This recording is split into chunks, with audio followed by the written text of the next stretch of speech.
Can you hear me? Don't close your eyes. Hope Sullivan was on her knees. A stranger lay crumpled on the restaurant floor, filthy, shaking, barely conscious. Get your hands off him. Hope pressed a damp napkin to his lips. He hasn't eaten in days. Look at you, just as filthy as he is. No wonder you feel sorry for him. A customer. Just call the cops. Just call the cops. Gerald from the kitchen. Hope, don't be stupid. Get out of my restaurant, you and that trash on my floor. Hope didn't flinch. She rang up a plate with her last $50, the only thing between her and eviction, and fed him. That night she walked home with nothing. But that dirty floor? It was about to open a door she never dreamed existed. Let's rewind. Before that stranger hit the floor, before the insults, before the $50, let's talk about who Hope Sullivan actually was. 5:45 a.m., South Memphis. A studio apartment so small you could touch both walls if you stretched your arms. Peeling wallpaper. A sink that dripped every 4 seconds. Hope had counted. She'd taped it twice. It still dripped. Hope was 26. She'd been taking care of her grandmother, Nell Sullivan, since she was 19. Nell was 79, wheelchair-bound, and her memory came and went like radio static.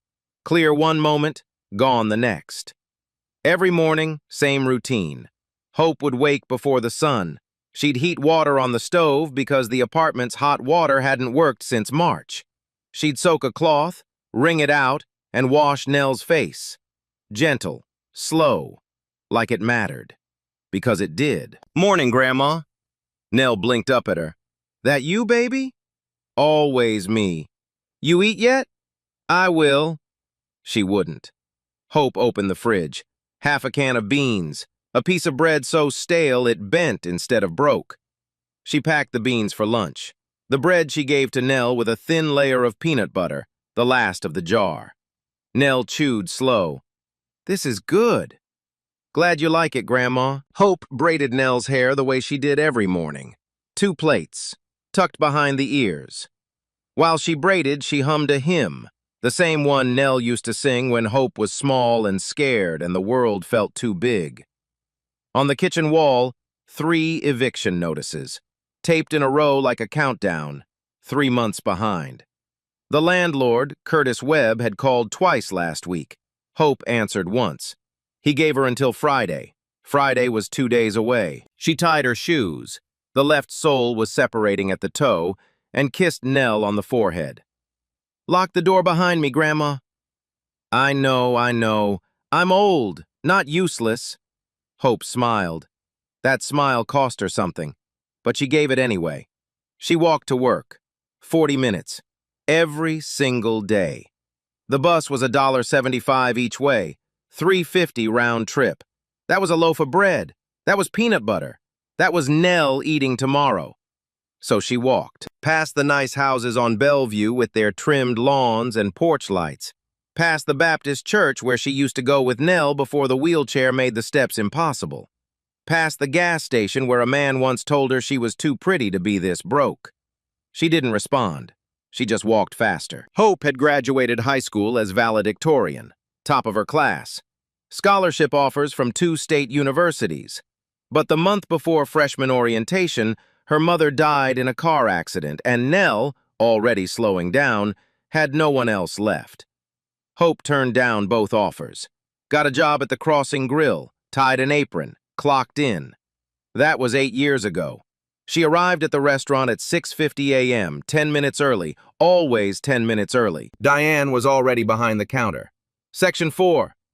Section 4. The worst tables in the house. Right by the kitchen doors and the hallway to the restrooms. Loud, hot, low tips. Got it, Hope said. Gerald Toombs, the head chef, spotted her lunch bag. Beans again? What is that, 3 days straight? A cook behind him laughed. Hope didn't answer. She put her lunch in the back, washed her hands, and started setting tables. Lorraine Banks. Mid-40s, white, divorced, the only person in that building who treated Hope like a human being, came over and slipped a bread roll into Hope's apron. Eat something real today. Lorraine, I'm fine. Girl, you're not fine, but you're stubborn, so just take the bread. Hope took the bread. By noon, she'd served 14 tables, smiled at every one, memorized orders without writing them down, cleaned 2 spills, carried a toddler's dropped sippy cup back to a grateful mother. At 2:15 p.m., a man at table 9, trucker, quiet, kind eyes, left a $50 tip on a $22 bill. Hope stared at it. $50. Friday's rent was still short, but $50 meant she could beg Curtis Webb for 1 more week. $50 meant she could breathe. She folded the bill carefully, tucked it into her apron pocket, and whispered to herself, Friday.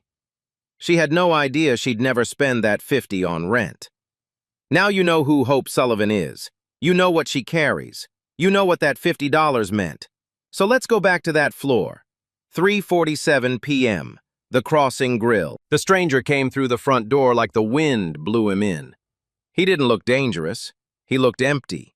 Hollow cheeks, clothes that hadn't been washed in weeks, eyes that couldn't focus. He made it past the hostess stand, then his legs quit. The restaurant went silent. Not the good kind of silent.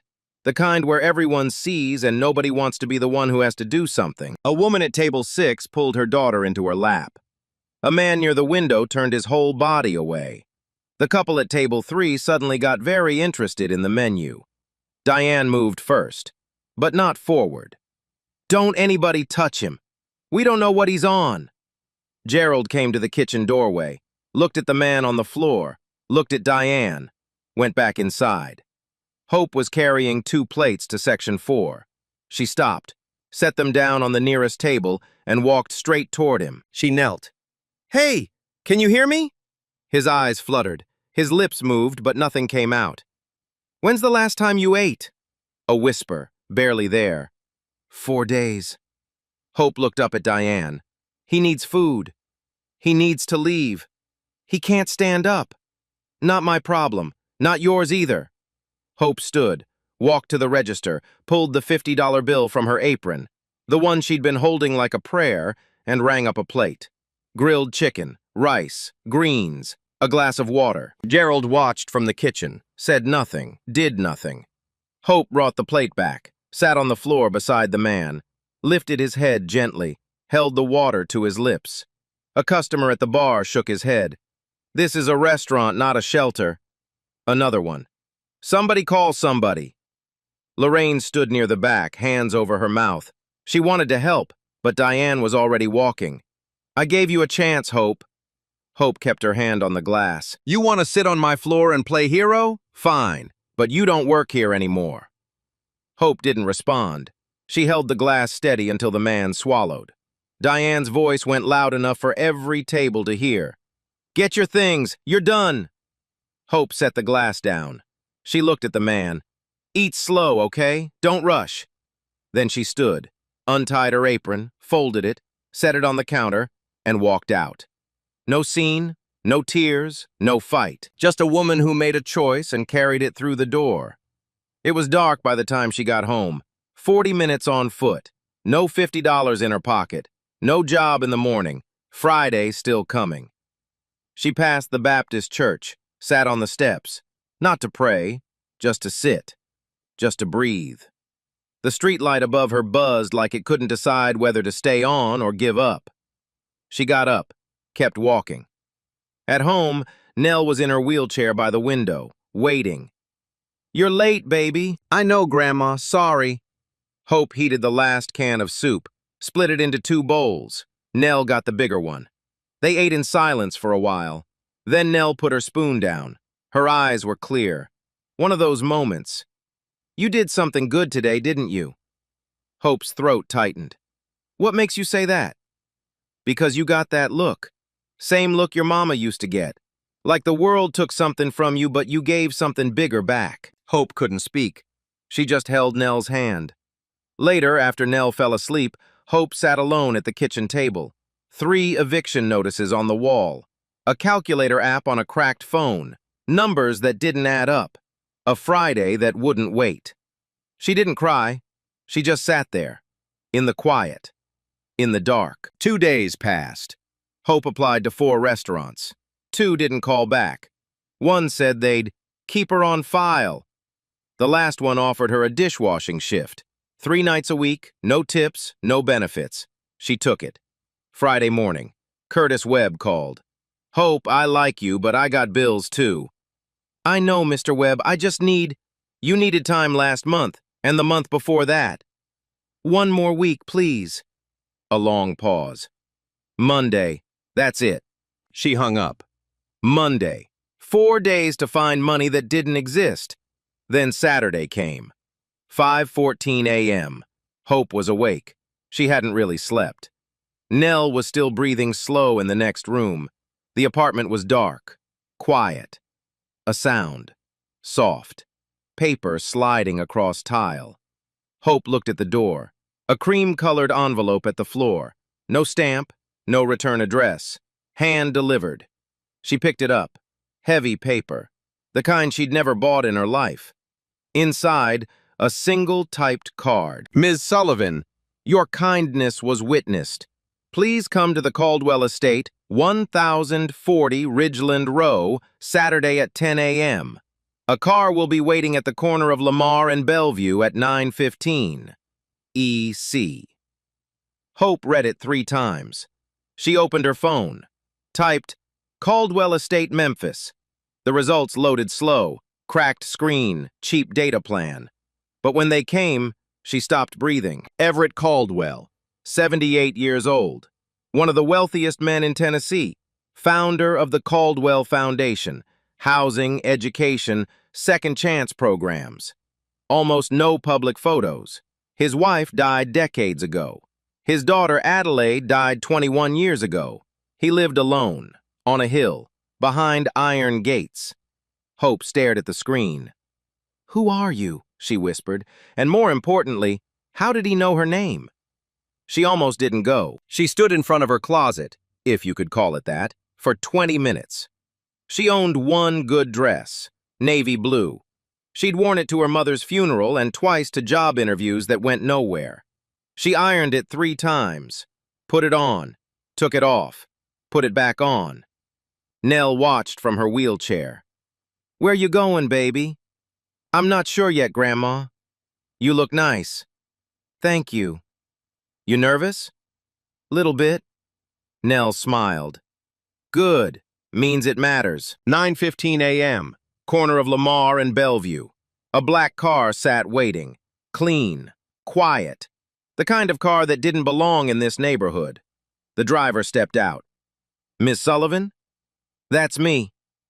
Mr. Caldwell is expecting you. Hope got in.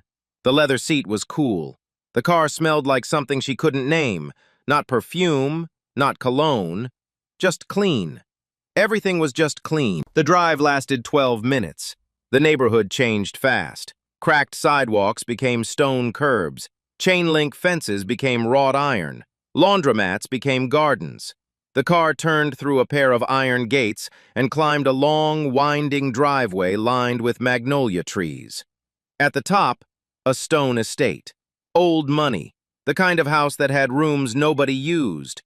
Hope's hands were shaking in her lap. She pressed them flat against her knees. The car stopped. A man in a gray suit stood at the front door. Miss Sullivan, I'm Philip Bowman, Mr. Caldwell's attorney. He's in the sunroom. Hope stepped out, looked up at the house, looked back at the car, looked at her shoes, the left sole still separating at the toe. She took a breath and walked in. The sunroom was bigger than Hope's entire apartment. Floor-to-ceiling windows, bookshelves that stretched to the ceiling, a grand piano in the corner, dusty, untouched, like it was waiting for someone who wasn't coming back. On the mantelpiece, a child's crayon drawing in a silver frame. Next to it, a photograph of a young woman holding a baby, both laughing. Hope noticed everything. She couldn't help it. This room was full of love that had nowhere left to go. Everett Caldwell sat in a leather chair near the window, white-haired, sharp eyes, a face that looked like it hadn't smiled in a long time, not because he was mean, but because smiling cost him something he'd run out of. He didn't stand. He just looked at her. You're smaller than I expected. Hope met his eyes. Most people are, in person. A pause. Something shifted in his face. Not a smile, but close. "Sit down, Ms. Sullivan." She sat, straight back, hands in her lap. The chair was softer than her bed at home. "Do you know why you're here? Your letter didn't say much." "No, it didn't." He leaned forward. "The man on that restaurant floor, the one you helped, his name is Nathan, Nathan Caldwell." Hope blinked. "Caldwell?" "My grandson." The room got very quiet. Everett's voice stayed steady, but his hands told a different story. They gripped the armrest like he was holding himself in place. "My daughter, Adelaide, died in a car accident 21 years ago. Nathan was 9. After that, he fell apart. Slowly at first, then all at once. Dropped out of school, drugs, rehab, more drugs. He pushed away everyone who tried to help, including me." He paused, looked at the photograph on the mantelpiece. "I hadn't seen him in 3 years. Didn't know if he was alive or dead. I hired people to find him, private investigators. They'd get a lead, a shelter in Nashville, a hospital in Little Rock, and by the time they got there, he was gone." Hope listened. She didn't interrupt. She didn't nod politely. She just listened the way people do when they know the weight of what's being said. "Then 4 days ago, my attorney received a call. Someone at a hospital in Memphis. Nathan had been brought in by paramedics, dehydrated, malnourished, disoriented, but alive." Everett looked at Hope. "Alive because of you." Hope shook her head. "I just gave him a plate of food." "No, you gave him a plate of food while 31 people watched and did nothing. There's a difference." He nodded to Philip Bowman, who stood near the door. Philip opened a laptop on the side table and turned it toward Hope. Security footage. The crossing grill. Grainy, slightly tilted angle, but clear enough. Hope watched herself on that screen. She watched the customers pull back. She watched the mother cover her daughter's eyes. She watched Gerald lean out from the kitchen and disappear back in. She watched Diane point and shout, and she watched herself kneel, press the napkin to his lips, walk to the counter, pay, come back, sit on the floor, feed him. 31 people in the frame. 30 turned away. 1 didn't. "I've watched this 9 times, Everett said. His voice cracked, just barely. He caught it fast. 9 times. And every time I look for someone else to move first. Nobody does. Just you." Hope stared at the screen. She didn't know what to say, so she said nothing. Everett composed himself, straightened in his chair. "Nathan is in a private recovery facility now. Medical care, detox, counseling. He's stable. For the first time in years, he's stable." He let that sit for a moment. "Ms. Sullivan, I didn't bring you here to say thank you. Thank you is a word. Words are cheap." He reached for a folder on the side table. "I brought you here to make you an offer." He opened the folder. Inside, a formal letter on Caldwell Foundation letterhead. "Community Outreach Coordinator. Full salary. $62,000 a year. Health insurance. Housing assistance for you and your grandmother. And I'll personally arrange for Nell to receive physical therapy and memory care from the best specialists in Memphis." Hope's lips parted. She read the letter, read it again. Her hands were trembling. "Mr. Caldwell." "Everett." "Mr. Caldwell." She looked up. "I don't want charity." "Good, because this isn't charity." He leaned forward. "I watched that video 9 times. You did something 30 other people wouldn't do. I'm not giving you a gift, Ms. Sullivan. I'm making an investment." Hope held his gaze. The room was quiet except for the ticking of a clock she hadn't noticed before. "Why me? You could hire anyone." "I could, and I have. People with degrees, people with connections, people who interview beautifully and shake hands like politicians." He tapped the laptop screen, frozen on the image of Hope kneeling. None of them would have done that. Hope looked down at the letter again. 62,000. Housing. Nell's care. A real life. A door she'd stopped believing existed. "Okay," she said, quiet, steady. "I'll take it." "Good." They shook hands. Her grip was firm. He noticed. Philip Bowman stepped forward with an orientation packet. Your first day is Monday. I'll walk you through. One more thing, Everett said. Hope turned. His voice changed, softer, almost a warning. Not everyone at the foundation will welcome you, Ms. Sullivan. Some people protect gates more than they protect people. I need you to be ready for that. Hope held the packet against her chest. I've been walking past locked gates my whole life, Mr. Caldwell. I know what they look like. Everett watched her leave. The front door closed. The car pulled away. Philip stood beside him. What do you think?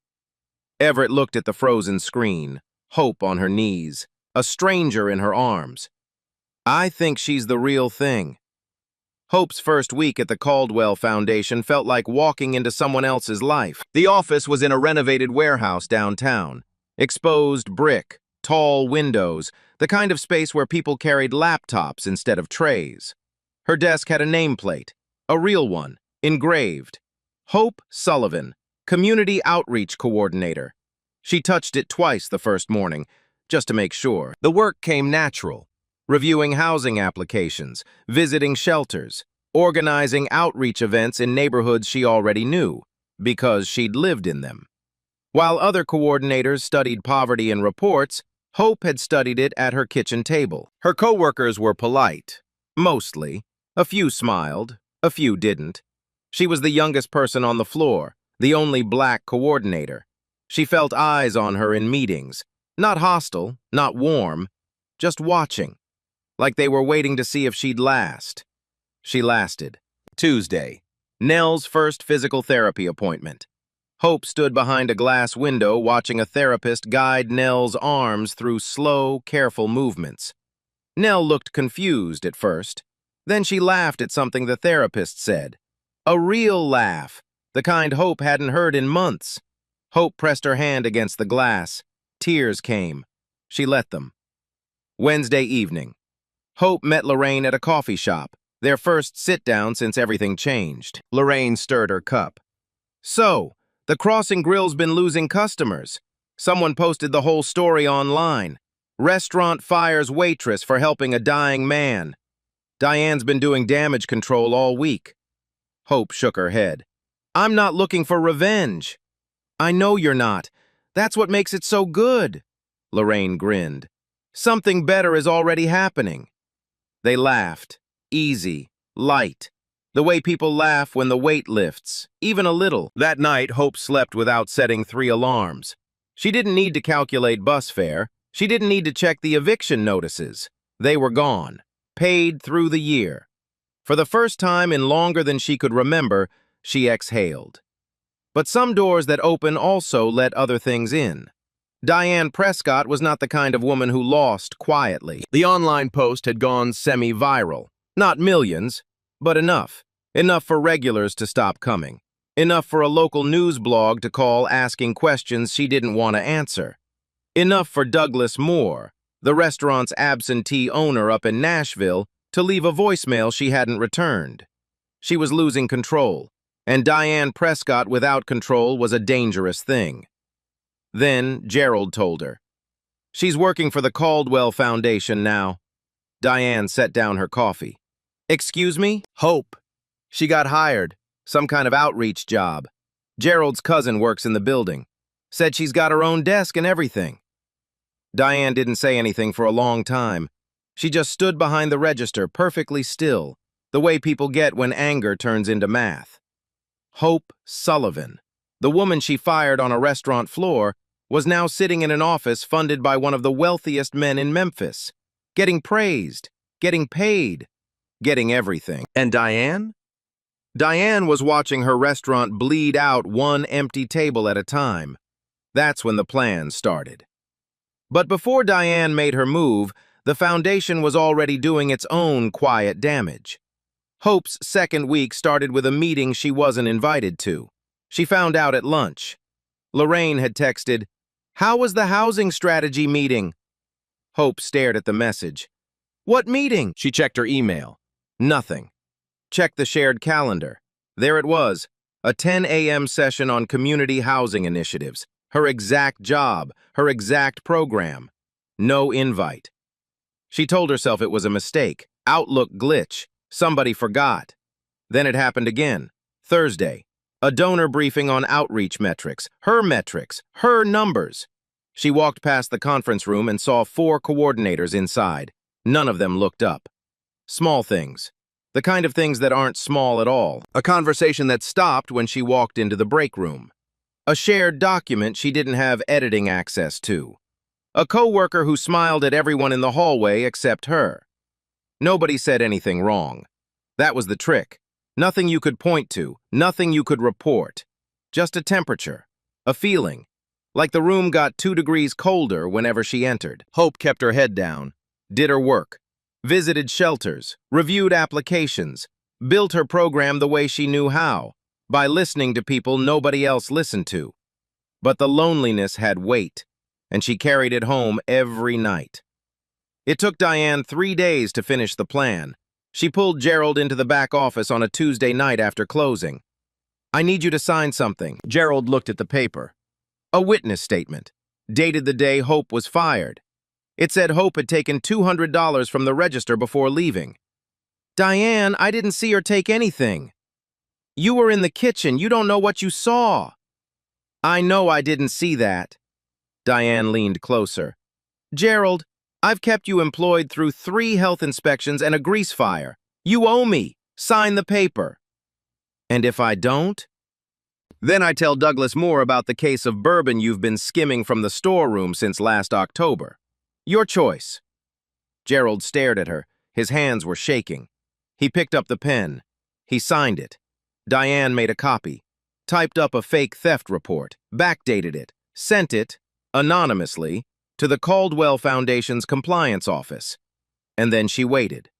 It took 6 days. Hope was at her desk on a Thursday morning reviewing shelter applications when Philip Bowman appeared in her doorway. His face was different. Stiff, formal. The warmth from their first meeting, gone. "Hope, conference room now, please." She followed him down the hall. 2 other people were already seated. A woman from HR and a man she didn't recognize. Nobody smiled. Philip slid a document across the table. "We received an anonymous report alleging that you stole $200 from the Crossing Grill's register on the day of your termination. It includes a signed witness statement." Hope read it. Her hands went cold. "This never happened. We're required to investigate. It's protocol." "Philip, I never touched that register. I paid for the food with my own money. You saw the footage." The HR woman spoke, calm, rehearsed. "Ms. Sullivan, you'll be placed on administrative leave effective immediately. Full pay during the investigation. We'll need you to surrender your badge and vacate your desk by noon." Hope looked at Philip. He wouldn't meet her eyes. "You know this isn't real," she said. Philip's jaw tightened. "I'll do everything I can to resolve this quickly." "That's not what I asked."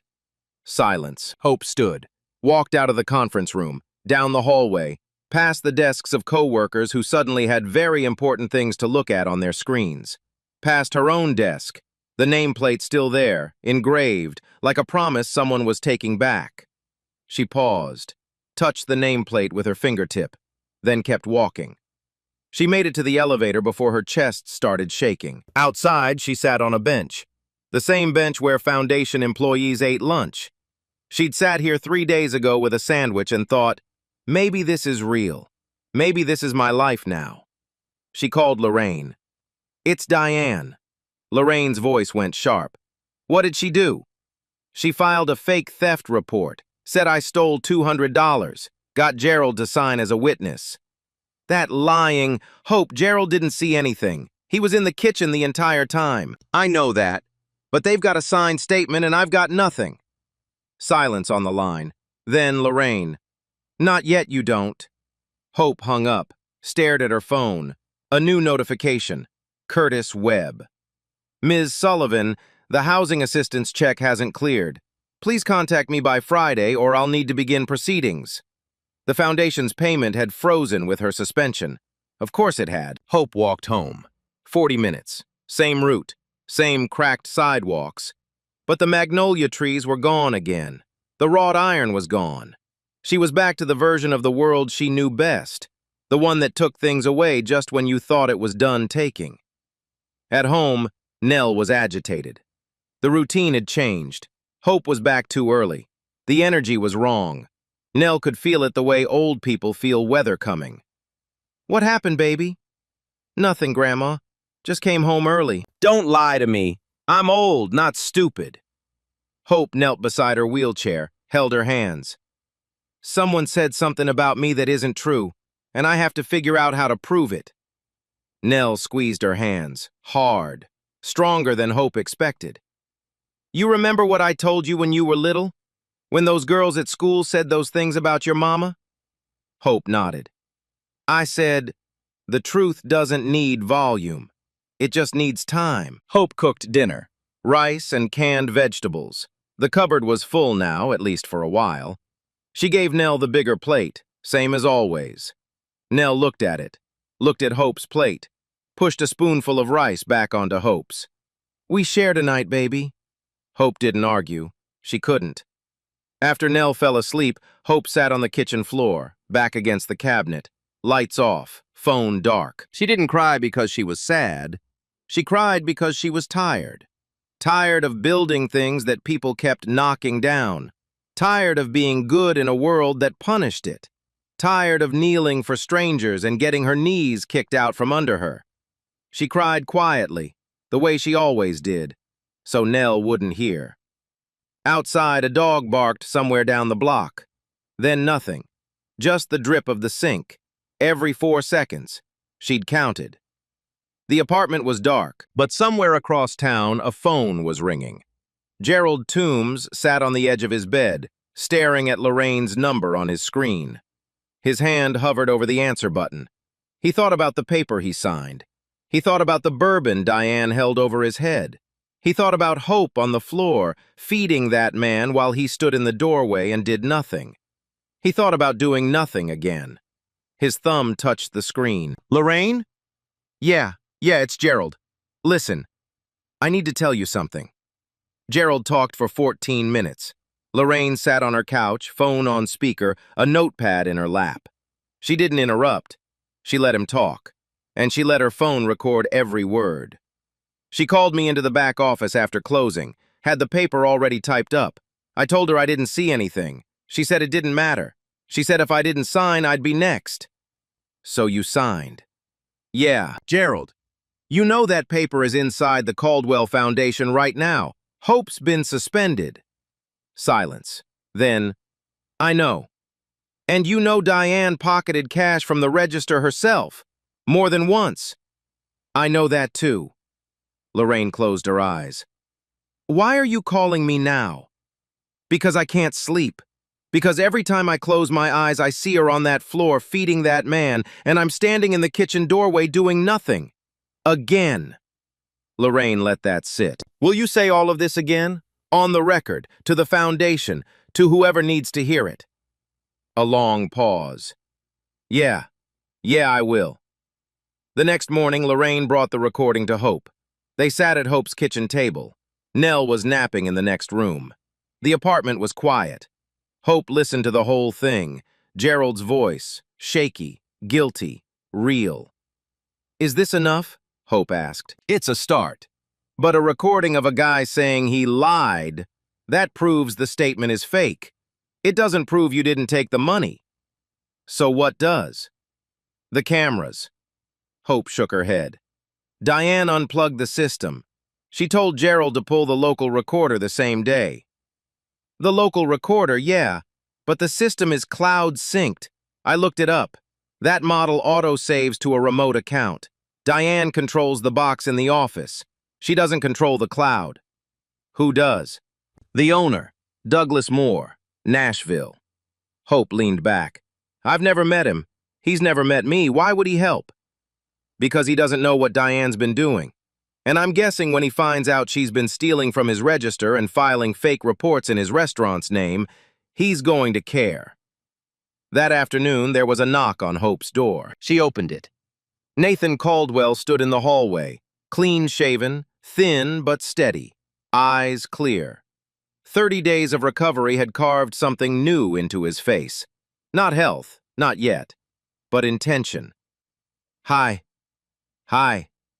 Can I come in? She stepped aside. He walked in slowly, like someone learning how to take up space again without apologizing for it. They sat at the kitchen table. Hope made coffee. Instant, nothing fancy. Nathan held the mug with both hands. I came to say something I should have said a long time ago. Hope waited. You saved my life. I want to say that out loud, to your face, not through a lawyer, not through my grandfather, just me to you. Hope looked at him. You don't owe me anything, Nathan. Yeah, I do. He set the mug down. My grandfather told me what happened. The report, the suspension, all of it. Does he know you're here? No, and it doesn't matter. I'm not here because of him. He looked her in the eye. I'm here because you knelt on a floor for me when I was the worst version of myself. And I'll be damned if I sit in a recovery center and let someone destroy you for it. Hope didn't respond right away. She just looked at this man, the same one who'd been shaking on a restaurant floor 3 weeks ago, sitting upright in her kitchen, offering to fight for her. We need the security footage from the restaurant, she said. Cloud backup. The owner in Nashville controls the account. Nathan nodded. Douglas Moore. I can reach him. The Caldwell name still opens doors. Might as well use it for something that matters. By that evening, Nathan had Moore on the phone. Moore had no idea about the incident, no idea about the firing, no idea Diane had filed a report using his restaurant's name. He accessed the cloud archive that night. The footage was all there. Every angle, every minute. Hope, never once near the register. Diane, pocketing cash at closing. Diane, unplugging the local recorder. Diane, smiling while she did it. Nathan called Philip Bowman. Lorraine submitted Gerald's recorded statement. The case against Hope Sullivan collapsed in a single afternoon. Philip Bowman laid everything on Everett Caldwell's desk. The recorded confession, the cloud footage, the fake theft report, the timeline. Everett didn't speak. He sat in his leather chair in the sunroom and watched the footage on the laptop. All of it. Twice. He watched Diane scream at Hope. He watched Gerald turn away. He watched Hope kneel. He watched her pay. He watched her feed a stranger while the room pretended he didn't exist. Then he watched the second clip. Diane at closing, hand in the register, cash in her pocket. A glance at the camera, a smile. Then the plug pulled from the wall. Everett closed the laptop, slowly. Reinstate her, today. Philip nodded. Already drafted, but sir, the gala is this Saturday. 300 guests, media, donors, city officials. I know. What would you like to do? Everett looked at the frozen screen, Hope on her knees, a stranger in her arms. I'd like to tell a story. Saturday evening, the Caldwell Foundation annual gala. The grand hall was the kind of room Hope had only seen in movies. Crystal chandeliers, long tables draped in white linen, 300 guests in suits and gowns, donors, politicians, university presidents, journalists, champagne glasses catching light like little pieces of the life she'd never been invited into. Until now. Hope stood near the back, wearing a dress Lorraine had helped her pick out. Deep green, simple. She'd tried on 4 others. Lorraine vetoed all of them. You're not trying to fit in. You're walking in as yourself. Nell was beside her, wheelchair polished, new cardigan, a soft cream color Hope had bought with her first foundation paycheck. Nell's hair was braided, 2 plaits, tucked behind the ears, same as every morning. Nell looked around the room. This place is too big. I know, Grandma. Where's the food? Hope laughed. A real one. Soon. Nathan stood across the room. Clean suit, hands in his pockets. He looked uncomfortable, the way people look when they're sober at a party for the first time in years. But he was there, standing, present. He caught Hope's eye across the room, nodded. She nodded back. Then the lights dimmed. Everett Caldwell took the stage. He looked different tonight. Not bigger, not louder, just certain. The way people look when they've made a decision they're not taking back. Every year I stand up here and talk about numbers. Grants funded, houses built, students enrolled. And those numbers matter. He paused. But tonight I want to tell you a story. Not about a program, about a person. The room settled. 3 weeks ago, a man collapsed on the floor of a restaurant in South Memphis. He was filthy. He was starving. He hadn't eaten in 4 days. He couldn't stand. 31 people were in that room. Everett let the silence hold. 30 of them turned away. He pressed a button. The screen behind him lit up. Security footage. The crossing grill. The room watched. 300 people, senators, doctors, donors, watching a grainy video of a man crumpling to the floor, watching customers pull back, watching a manager point and shout, watching a chef lean out and disappear. And then, watching one woman set down her plates, cross the room, and kneel. Nobody in the gala moved. On screen, Hope pressed a napkin to the man's lips, walked to the counter, paid with her own money, came back, sat on the floor, fed him. The footage played for 90 seconds. It felt like an hour. Everett spoke again, quiet, steady. That woman was a waitress. She made less in a month than most people in this room spend on dinner. She had 3 eviction notices on her wall. She walked 40 minutes to work because the bus cost too much. And when a stranger fell in front of her, a stranger everyone else decided wasn't worth touching, she spent her last $50 to feed him. He paused. She was fired for it. A murmur moved through the room, low, uncomfortable. The man on that floor was my grandson, Nathan Caldwell. The murmur turned into silence, the kind of silence that presses against your chest. I don't tell you this for sympathy. I tell you because for 3 years, I didn't know if my grandson was alive. And the only reason I know now, the only reason he's standing in this room tonight, is because one woman decided that a stranger's life mattered more than her last $50. Everett looked out into the crowd, found Hope. Miss Sullivan, Hope's breath stopped. I have spent 68 years building things, companies, foundations, portfolios, and in all that time, the most valuable thing I've ever witnessed cost $50 and happened on a tile floor. He straightened. Kindness without an audience is the only kind that counts. The room was still. Then someone stood. Then another. Then a whole table. Then the room. 300 people, standing, applauding, some of them crying. Hope stood in the back, Nell's hand in hers. She didn't wave. She didn't bow. She just stood there, tears running down her face, while her grandmother squeezed her hand and whispered, "That's my baby." Monday morning, Douglas Moore terminated Diane Prescott. The cloud footage showed everything: the stolen cash, the unplugged recorder, the fabricated report. Gerald Toombs was let go, but not charged. He'd cooperated. He'd told the truth. Late, but he told it. Diane faced potential criminal charges for filing a false report. Her lawyer advised her to stay quiet. For once, she listened. Gerald sent Hope a handwritten note. 3 sentences. No excuses, just, "I'm sorry. I should have moved. I didn't." Hope read it, folded it, put it in a drawer. She didn't reply, but she didn't throw it away. That Sunday, Nathan drove up to the Caldwell estate. First time in years he'd come through those gates on his own. No intervention, no lawyer, just him. Everett was in the sunroom. Same chair, same window, the piano still dusty. Nathan stood in the doorway. "Can I sit down?" "You never needed to ask." Nathan sat. They didn't talk right away. The clock ticked. A bird outside the window sang something neither of them recognized. "I'm sorry, Grandpa."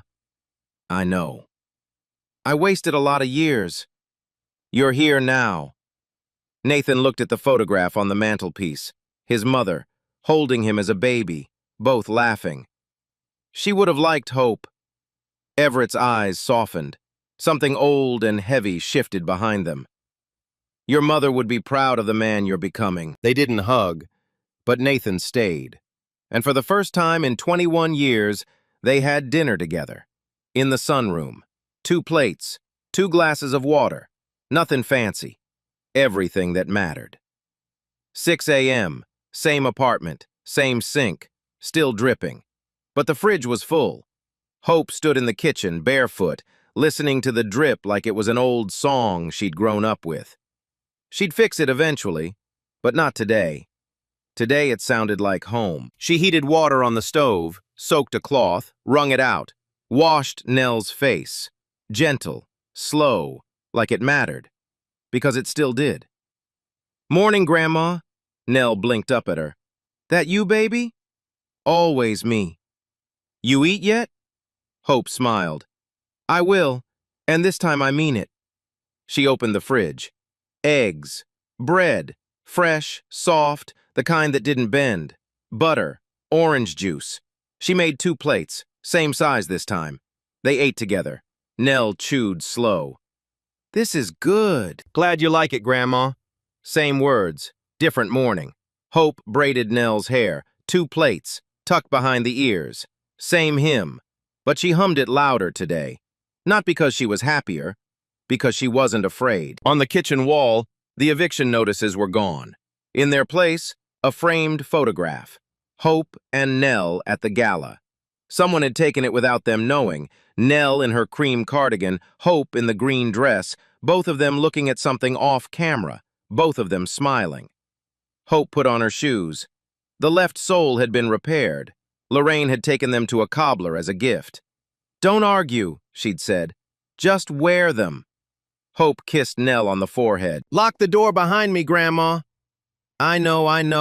I'm old, not useless." Same words, same smile, but the weight behind it was lighter now. Hope walked to work.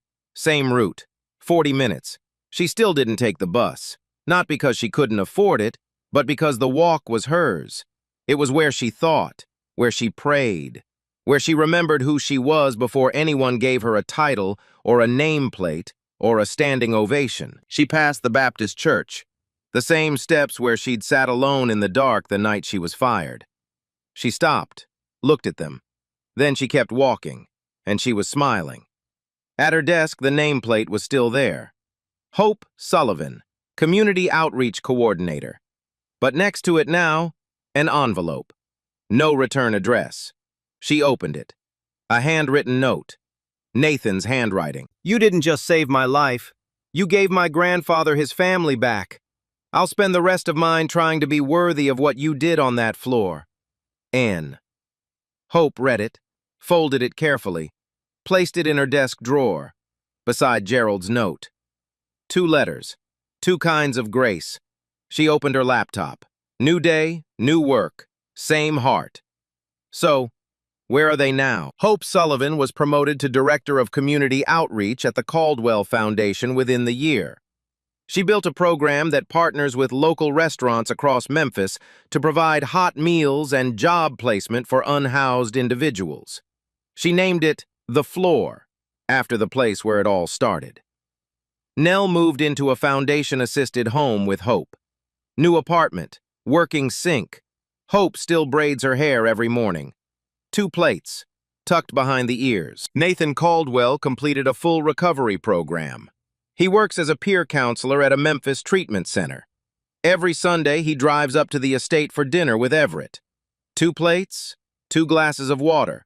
Nothing fancy, everything that matters. The Crossing Grill was sold. It reopened under new ownership with a sign by the front door. 6 words. "Everyone is welcome here. Sit down." Diane Prescott was charged with filing a false police report. Last anyone heard, she was looking for work. Nobody called her back.